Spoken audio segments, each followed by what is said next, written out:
There was a sailor who lived up in Grange when he was at home, and one time, when he was away 7 or 8 months, his wife gave birth to a fine boy. She expected her husband to be home soon, and she wished to postpone the christening of the child until he was there. She and her husband were not natives of the country, and they were not as much afraid of leaving the child unchristened as our people would be. Well, the child grew and thrived, and the neighbours all bothered the woman to take him to Father M's to be baptized, and all they said was no use. Her husband would be home soon, and then they'd have a joyful christening. There happened to be no one sick up in that neighbourhood for some time, so the priest did not come to the place, nor hear of the birth, and none of the people about her could make up their minds to tell upon her. It is such an ugly thing to be informing, and then the child was so healthy, and the father might be on the spot any moment. So the time crept on, and the lad was a year and a half old, and his mother up to that time never lost 5 nights' rest by him. When one evening that she came in from binding after the reapers, she heard wonderful whinging and lamenting from the little bed where he used to sleep. She ran over to him and asked him what ailed him. "Oh, mammy, I'm sick, and I'm hungry, and I'm cold. Don't pull down the blanket." Well, the poor woman ran and got some boiled bread and milk as soon as she could, and she asked her other son, who was about 7 years old, when he had taken sick. "Oh, mother," says he was as happy as a king, playing near the fire about 2 hours ago, and I was below in the room when I heard a great rush as if a whole number of fowls were flying down the chimney. I heard my brother giving a great cry, and then another sound as if the fowls were flying out again. And when I got into the kitchen, there he was, so miserable looking that I hardly knew him, and he pulling his hair and his clothes and his poor face so dirty. Take a look at him and try to. Do you know him at all? So when she went to feed him, she got such a fright, for his poor face was like an old man's, and his body, legs, and arms all thin and hairy.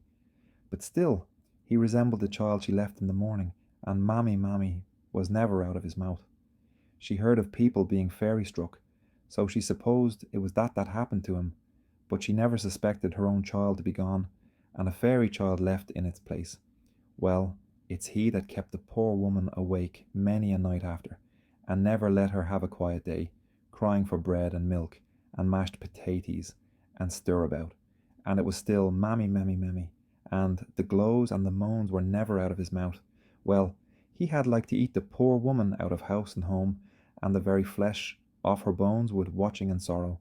Still, nothing could persuade her that it wasn't her own child that was in it. One neighbour and another neighbour told her their minds plain enough. "Now, ma'am, you see what it is to leave a child without being christened. If you have done your duty, fairy, nor spirit, nor devil will have power over your child. That Auncran in the bed is no more your child nor I am, but a little imp that the Duine see, God between us and harm, left you. By this and by that, if you don't whip him up and come along with us to Father M's, we'll go hot foot ourselves and tell him all about it. Christened he must be before the world is a day older." So she went over and soothed him and said, "Come, let me dress you and we'll go and be christened." And such roaring and screeching as came out of his throat would frighten the Danes. "I haven't the heart," says she at last, "and sure if we attempted to take him in that state, we'd have the people of the 3 townlands following us to the priests, and I'm afeard he'd take it very badly."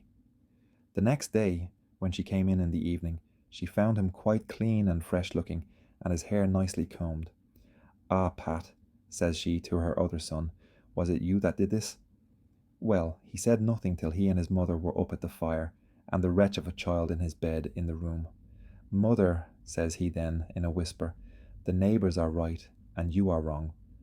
I was out a little bit, and when I was coming round by the wall at the back of the room, I heard some sweet voices, as if they were singing inside, and so I went to the crack in the corner, and what was round the bed but a whole parcel of nicely dressed little women, with green gowns, and they singing and dressing the little fellow, and combing his hair, and he laughing and crowing with them.